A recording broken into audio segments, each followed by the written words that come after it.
ইতিহাসের পাতা খুললেই আমরা দেখতে পাই এক একটি সাম্রাজ্যের উত্থান আর পতনের গল্প। সুমেরীয় সভ্যতার প্রথম দিকের কাহিনী থেকে শুরু করে সোভিয়েত ইউনিয়নের আধুনিক ইতিহাস, প্রতিটি সাম্রাজ্য রেখে গেছে তাদের নিজস্ব ছাপ, তাদের নিজস্ব গল্প। এই গল্পগুলো শুধু ইতিহাস নয়, এগুলো আমাদের বর্তমানকে বুঝতে সাহায্য করে, ভবিষ্যতের পথ দেখায়। ভয়েস অব বুকসের সভ্যতা আর সাম্রাজ্যের গল্প সিরিজে আমরা আপনাদের নিয়ে যাব সময়ের এক মহা যাত্রায়, যেখানে প্রতিদিন আমরা জানব এক একটি সাম্রাজ্যের উত্থান, তাদের সাফল্য, তাদের সংগ্রাম আর তাদের পতনের কারণগুলো। জানুন সেই সব ইতিহাস যা আপনি হয়তো কখনো শোনেননি, হয়তোবা জানতেন না এর কিছুই। আপনি প্রস্তুত তো? চলুন ইতিহাসের এই মহাযাত্রায় আমাদের সঙ্গী হন আর আবিষ্কার করুন দুনিয়ার সাম্রাজ্যগুলোর অজানা অধ্যায়।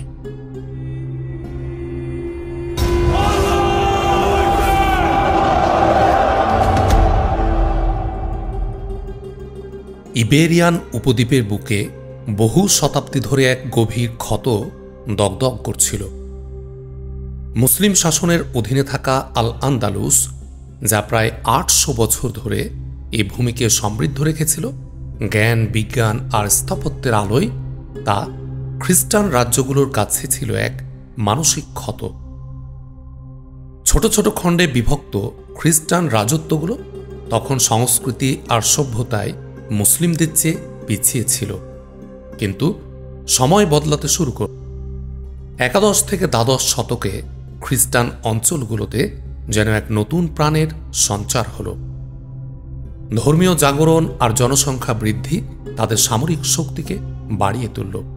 অন্যদিকে মুসলিম রাজ্যগুলোর অভ্যন্তরীণ ফিতনা আর কলহ তাদের দুর্বল করে দিচ্ছিল। এই অস্থিরতার মাঝেই ১৪৬৯ সালে আরাগনের ফার্দিনান্দ আর কাস্তিলের ইসাবেলার বিবাহ হল। এটি কোনো ভালোবাসার মিলন ছিল না, ছিল নিখাদ রাজনৈতিক সুযোগ সন্ধান। তবে এই বিবাহই ইউরোপের মানচিত্র আর ক্ষমতার কাঠামোকে নতুনভাবে সাজিয়ে দিল, স্পেনের স্বর্ণযুগের সূচনা করল। চলুন আজকে আমরা শুনব স্প্যানিশ সাম্রাজ্যের শ্বাসরুদ্ধকর আখ্যান। ফার্দিনান্দ ছিলেন বিচক্ষণ, সৎ, সাহসী আর হিসেবি এক মানুষ।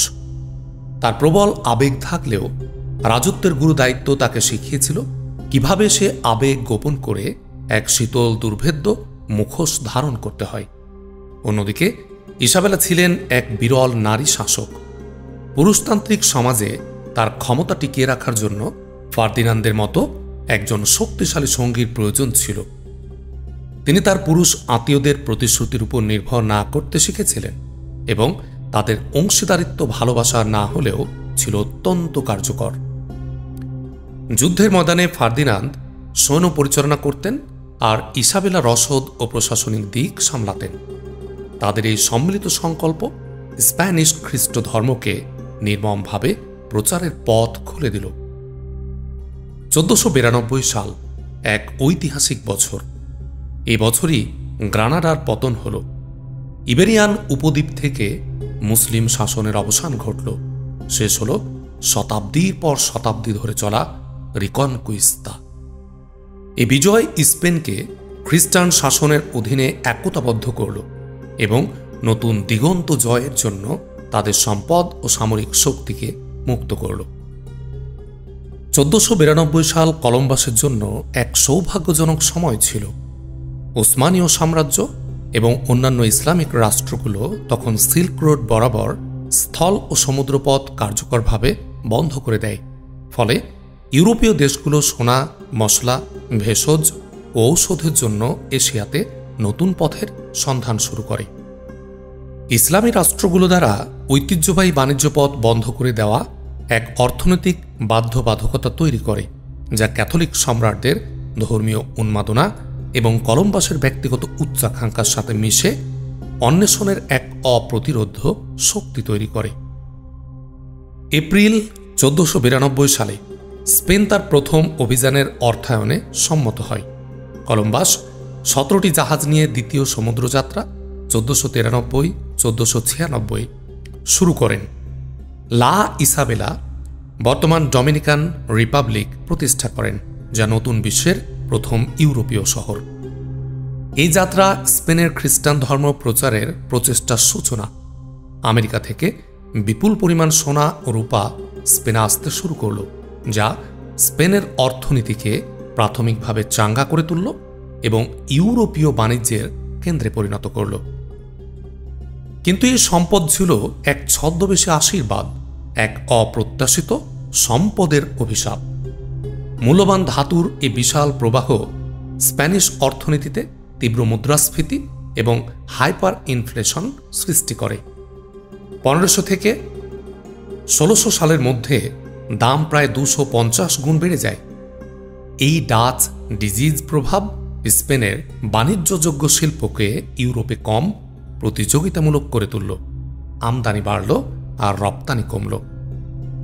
1516 সালে কার্লোস প্রথমের সিংহাসনে আরোহণ স্পেনের জন্য এক নতুন যুগের সূচনা, যা তাকে অভূতপূর্ব ক্ষমতা ও বিশ্বমঞ্চে প্রভাব এনে দেয়। কিন্তু এই ক্ষমতা অর্জনের পথ ছিল রক্ত আর ধ্বংসের। ক্রিস্টোফার কলম্বাসের নতুন বিশ্ব আবিষ্কারের গল্পে মুগ্ধ হয়ে খ্যাতি ও সম্পদের সন্ধানে কর্তেসকে পাঠালেন মেক্সিকোর উপকূলে 1519 সালের ফেব্রুয়ারিতে। তিনি অ্যাজটেকদের বিরুদ্ধে স্থানীয় উপজাতি টলাক্সকালানদের সাথে কৌশলগত জোট গঠন করলেন, যারা অ্যাজটেকদের উচ্চ কর আদায়ের কারণে অসন্তুষ্ট। 1519 সালের 8 ফেব্রুয়ারি কর্তেস অ্যাজটেক সম্রাট মোমতেজুমা দ্বিতীয়ের সাথে সাক্ষাৎ করলেন। স্প্যানিশরা উন্নত অস্ত্রশস্ত্র যেমন বন্দুক, কামান, স্পাতের তলোয়ার নিয়ে আসে, যা অ্যাজটেকদের ব্রোঞ্জ এবং পাথরের অস্ত্রের চেয়ে উন্নত। এর চেয়েও ভয়াবহ ছিল অদৃশ্য এক শত্রু। 1520 সালে গুটি বসন্তের প্রথম ঢেউ মেক্সিকোতে 5 থেকে 8 মিলিয়ন মানুষের জীবন কেড়ে নেয়, যা অ্যাজটেক সভ্যতাকে মারাত্মকভাবে দুর্বল করে দেয়। 1521 সালের 13 অগস্ট কর্তেস এবং তার স্থানীয় মিত্রদের সম্মিলিত বাহিনী অ্যাজটেক সাম্রাজ্যের রাজধানী টেনোচটিটলান দখল করে নেয়, যা স্প্যানিশ আধিপত্যের সূচনা করে। প্রায় একই সময়ে ফ্রান্সিসকো পিজারোকে 1531 সালের শেষের দিকে পেরুতে পাঠালেন 180 জন সৈন্য এবং 30টি ঘোড়া নিয়ে। তিনি ইনকা সাম্রাজ্যের গৃহযুদ্ধের সুযোগ নিলেন, যেখানে আতাওয়ালাপা এবং হুয়াস্কার সিংহাসনের জন্য লড়াই করছিলেন। 1532 সালের 16 নভেম্বর পিজারো ইনকা সম্রাট আতাওয়ালাপাকে একটি ভোজের অজুহাতে ফাঁদে ফেলে নিরস্ত্র ইনকাদের উপর গুলি চালাতে শুরু করে এবং একই সাথে আতাপাওয়ালাকে বন্দী করে এবং তাকে খ্রিস্ট ধর্মে ধর্মান্তরিত হতে বাধ্য করে। এরপর 1533 সালের 29 অগস্ট শ্বাসরোধ করে হত্যা করে। গুটি বসন্তের মতো ইউরোপীয় রোগগুলো ইনকা জনসংখ্যাকে ব্যাপকভাবে হ্রাস করতে শুরু করে, যা তাদের প্রতিরোধ ক্ষমতা দুর্বল করে দেয়। 1533 সালের নভেম্বরে কুইজোর পতন ইনকা সাম্রাজ্যের সমাপ্তি ঘোষণা করল। এই প্রাথমিক সাফল্যের ডমিনো প্রভাব ছিল বিশাল। অ্যাজটেক এবং ইনকা সাম্রাজ্য থেকে অর্জিত বিপুল সম্পদ এবং এই বিজয়ের উন্মাদনার মাঝেই স্পেন তার স্বর্ণযুগের শিখরে আরোহণ করে। পঞ্চদশ থেকে সপ্তদশ শতক পর্যন্ত স্পেনের শিল্পকলা ও সাহিত্যে এক অসাধারণ বিকাশ ঘটে। 1492 সালে রিকনকুইস্তার সমাপ্তির পর এই যুগ শুরু হয়। ইতালীয় রেনেসার প্রভাব এবং ধর্মীয় বিষয়বস্তুর প্রাধান্য এই সময়ের শিল্প বৈশিষ্ট্য। কিন্তু এই সমৃদ্ধির আড়ালে লুকিয়েছিল এক গভীর অর্থনৈতিক দুর্বলতা আর অব্যবস্থাপনার লক্ষণ। আমেরিকা থেকে আসা সোনা ও রূপার বিপুল প্রবাহ স্প্যানিশ অর্থনীতিকে তীব্র হাইপার ইনফ্লেশন সৃষ্টি করেছিল, যেখানে তাৎক্ষণিক সম্পদ কাঠামোগত দুর্বলতাকে আড়াল করে এক সোনার খাঁচা তৈরি করে এবং 1650 সালের মধ্যে স্পেনের বেশিরভাগ শিল্প বিলুপ্ত হয়ে যায়।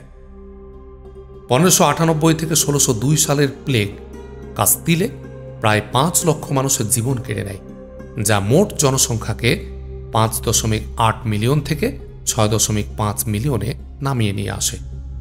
সমাজের 1/3 মানুষ চার্চের সাথে যুক্ত ছিল। অনেকে বাস্তবতা থেকে বাঁচতে ধর্মকে আশ্রয় নেয়। অভিজাতরা কর দিত না। এ অসহিষ্ণুতা এবং সামাজিক স্থবিরতা ছিল স্পেনের এক স্ব-আরোপিত ক্ষত। ফিলিপ তৃতীয় তার পিতা ফিলিপ দ্বিতীয়ের কাছ থেকে এক বিপর্যয়কর অর্থনীতি উত্তরাধিকার সূত্রে পেয়েছিলেন, যা 1598 সালের মধ্যে স্পেনকে কার্যত দেউলিয়া করে দেয়। স্প্যানিশ সাম্রাজ্যকে ক্রমাগত দুর্বল করে তুলল ধারাবাহিক বিধ্বংসী অনেকগুলো যুদ্ধ। নেদারল্যান্ডসের বিদ্রোহ 1568 থেকে 1648 ছিল স্পেনের জন্য এক দীর্ঘস্থায়ী এবং ব্যয়বহুল সংঘাত। ফিলিপ দ্বিতীয়ের উচ্চ কর, প্রোটেস্ট্যান্টদের প্রতি অসহিষ্ণুতা এবং ইনকুইজিশনের কঠোরতা এই বিদ্রোহের মূল কারণ ছিল। 1566 সালে ক্যালভিনিস্টরা আইকনোক্লাসিস্ট রায়ট শুরু করল, যা ক্যাথলিক আইকন ও গির্জা ধ্বংস করে। আলবা তার কাউন্সিল অব ট্রাবলস প্রতিষ্ঠা করলেন ধর্মদ্রোহিতা নির্মূল করতে। 1579 সালে উট্রেখটের ইউনিয়ন স্বাক্ষরিত হল, যা নিম্ন দেশগুলির উত্তরাঞ্চলীয় প্রদেশগুলোকে স্পেনের থেকে স্বাধীন ঘোষণা করল। এ যুদ্ধ স্প্যানিশ সাম্রাজ্যের পতনের সূচনা এবং পর্তুগালের স্বাধীনতার ফলে ঘটল। 1588 সালে স্প্যানিশ আর্মাডার পরাজয় ছিল আরও এক বড় আঘাত। যদিও কিছু ঐতিহাসিক মনে করেন এর প্রভাব দীর্ঘমেয়াদী ছিল না, তবে এটি স্পেনের সামরিক শক্তিকে অনেক দুর্বল করে। ইংরেজরা তাদের বিজয় উদযাপিত করেছিল এই বলে যে ঈশ্বর ফু দিয়েছিলেন আর তারা ছত্রভঙ্গ হয়ে গিয়েছিল। এরপর আসে 30 বছরের যুদ্ধ 1618 থেকে 1648। এ যুদ্ধ স্পেনের জন্য ছিল এক বিশাল বোঝা, যার ব্যয়ভার বহন করা অসম্ভব হয়ে পড়েছিল। স্পেন ডাচদের সাথে প্রতিকূল শর্তে শান্তি স্থাপন করে। পর্তুগালে বিদ্রোহ দেখা দিল, যা শেষ পর্যন্ত পর্তুগালের স্বাধীনতায় রূপ নিল এবং ফ্রান্সের সাথে তাদের তখনও ক্রমাগত যুদ্ধ চালিয়ে যেতে হল। এই যুদ্ধগুলো স্পেনের নৌবাহিনী পুনর্গঠনে বাধা দেয় এবং 1660 এর দশকের মধ্যে স্প্যানিশ পতন এক সুস্পষ্ট বাস্তবতায় পরিণত হয়। 1701 থেকে 1714 সাল পর্যন্ত চলা স্প্যানিশ উত্তরাধিকার যুদ্ধ ছিল এক মহাযুদ্ধ, যা স্পেনের শেষ হ্যাবসবার্গ শাসক দ্বিতীয় চার্লসের নিঃসন্তান মৃত্যুর পর সিংহাসন দখলের লড়াই থেকে শুরু হয়। এই যুদ্ধ ইউরোপের ক্ষমতার ভারসাম্যকে মারাত্মকভাবে প্রভাবিত করে এবং এর ফলস্বরূপ স্পেন তার ইতালীয় অঞ্চল, স্প্যানিশ নেদারল্যান্ডস, নেপলস এবং সার্ডিনিয়া অস্ট্রিয়ার কাছে হারালো। সিসিলি হারালো স্যাভয়ের কাছে এবং জিব্রাল্টার ও মোনোরকা হারালো গ্রেট ব্রিটেনের কাছে। 19 শতকে এসে স্পেনের ঔপনিবেশিক সাম্রাজ্যের উপর শেষ আঘাত নেমে এলো। আলোকিত যুগের আদর্শ এবং ঔপনিবেশিক অসন্তোষের স্ফুলিঙ্গ ল্যাটিন আমেরিকার স্বাধীনতা আন্দোলনকে প্রজ্বলিত করা শুরু করে। 1810 সালে হিডালগোর অস্ত্র ধারণের ডাক, সান মার্টিনের কৌশলগত অভিযান এবং বলিভারের উত্তরাঞ্চলের প্রচেষ্টা এই সংগ্রামের গুরুত্বপূর্ণ অধ্যায়। 1898 সালের স্প্যানিশ আমেরিকান যুদ্ধ ছিল স্পেনের ঔপনিবেশিক সাম্রাজ্যের কফিনে শেষ পেরেক। কিউবার বিপ্লবীদের 3 বছরের সংগ্রাম এবং মার্কিন যুক্তরাষ্ট্রের ক্রমবর্ধমান আগ্রহ এই যুদ্ধের পটভূমি তৈরি করে। মার্কিন যুদ্ধজাহাজ মেইন রহস্যজনক পরিস্থিতিতে হাভানা বন্দরে ডুবে যাওয়ার পর উত্তেজনা আরও চরমে পৌঁছায়। এই যুদ্ধ স্পেনের পশ্চিম গোলার্ধের ঔপনিবেশিক সাম্রাজ্যের অবসান ঘটায় এবং কিউবা, গুয়াম, পুয়ের্তো রিকো এবং ফিলিপাইন মার্কিন যুক্তরাষ্ট্রের হাতে চলে যায়। শেষ হয়ে যায় স্প্যানিশ সাম্রাজ্যের কাহিনী। এই ছিল এক সাম্রাজ্যের উত্থান পতনের করুণ আখ্যান। স্পেনের যাত্রা হয়েছিল এক প্রবল ধর্মীয় উন্মাদনা আর অদম্য উচ্চাকাঙ্ক্ষা নিয়ে, যা তাকে ইউরোপের অন্যতম শক্তিশালী রাষ্ট্র এবং বিশ্বের প্রথম বৈশ্বিক সাম্রাজ্যে পরিণত করে। রিকনকুইস্তার বিজয়, কলম্বাসের দুঃসাহসিক অভিযান এবং অ্যাজট্যাক ও ইনকা সাম্রাজ্যের পতন তাকে এনে দিয়েছিল অকল্পনীয় সম্পদ আর ক্ষমতা। কিন্তু এই বাহ্যিক জৌলুসের আড়ালে লুকিয়েছিল গভীর অর্থনৈতিক দুর্বলতা, অদক্ষ শাসন এবং অসহিষ্ণুতা। এই আখ্যান যেন এক জীবন্ত দলিল, যা প্রতিটি মোড়ে আমাদের ভাবায় ক্ষমতার নেশা আর অবিবেচক পদক্ষেপ কিভাবে এক গৌরবময় অধ্যায়ের করুণ পরিসমাপ্তি ঘটাতে পারে।